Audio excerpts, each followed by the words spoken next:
Jam on toast! Bonjour, welcome to the jam. I'm one honest camera, and today the toast is Les Intouchables.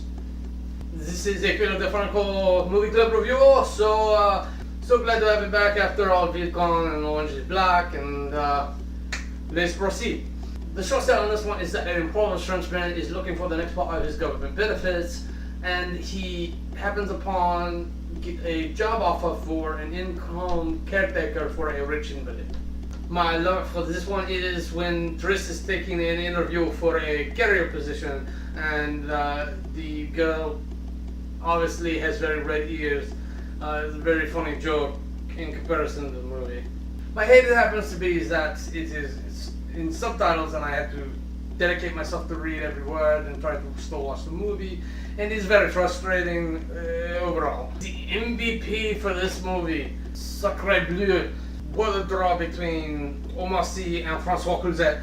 The characters play two halves of the same coin, and it was very hard to pick, but Omar Sy commands the room when he acts and has such expressive facial features when he is emoting that I really have to give the MVP to him. Though for the record, I cannot imagine what it would be like to try to act an entire movie from not being able to move anything from the neck up, let alone how to live that way. Let's proceed with the categories, eh?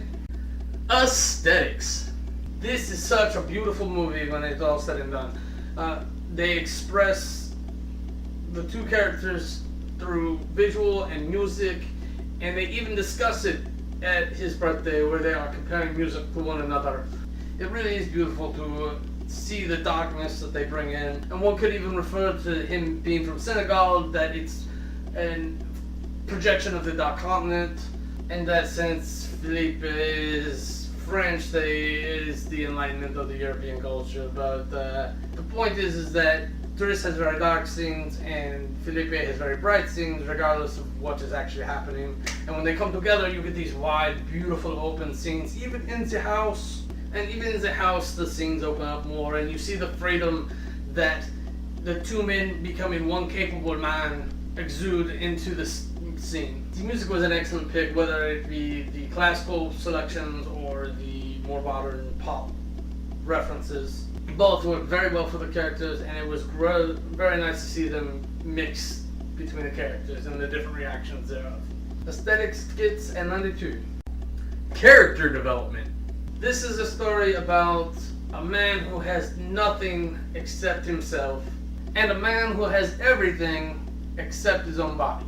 The two overlap, interact, and grow together in such a great way that it is impossible not to be amazed.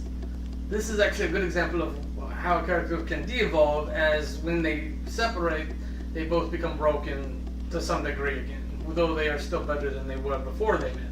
Character development gets a 92. Storyline. This is two stories that overlap each other, and it's a story of Driss and it's a story of Philippe, and they come together and they split and they come together again and they split, and there's nothing really pivotal about it. There's nothing that really grabs you and says, hey, regardless, it's a very good story, and I'd hate to disparage it in any way. Storyline gets an 85. Compulsion. I had things to do during this movie that I had to get done, and I missed little bits in the beginning, but the movie drew me in and demanded my attention. I was pulled into it, and very happily so. This is a beautiful movie and a great movie, and I'm so happy that I was forced to watch it, because I'm not sure that I necessarily would have on my own. So thank you, Philip Defranco. So I can't say I didn't necessarily cried at all, but the movie did make me laugh, it moved me. If you are more tender-hearted, I can definitely see this pulling at your heartstrings. Compulsion gives the 90. Now if we total all that together, we end up with an average of 89.75. For my own wrap-up review, I would recommend this to anyone who's willing to read subtitles, and maybe even a few who aren't. It is a technical masterpiece, and it deserves all the credit thereof. The actors worked so well together. Even Driss's love interest, Audrey Fleurot, who is not only a très magnifique treat to the eyes, but a very clever twist in the movie. I think that is everything from me, mon honest camera. Have a nice day.